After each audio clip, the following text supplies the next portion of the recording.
Hi Thursday morning எல்லோரும் எப்படி இருக்கீங்க?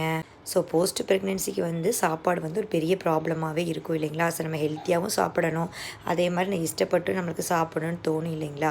ஸோ ஃபஸ்ட்டு இந்த மணத்தக்காளி கீரை தாங்க ரொம்ப ரொம்ப நல்லது உடம்புக்கு. ஸோ அந்த பழம் நீங்கள் அப்படியே சாப்பிட்டீங்கனாலே நம்ம வயிற்றில் இருக்கிற புண்ணு இருக்கும், நம்மளுக்கு அல்சர் இருக்கும் இல்லை சிசரியன் பண்ணவங்களுக்கு இது ரொம்பவே நல்லதுங்க. அப்புறம் நம்மளுக்கு பேன்கேக் பண்ணி சாப்பிடலாம்.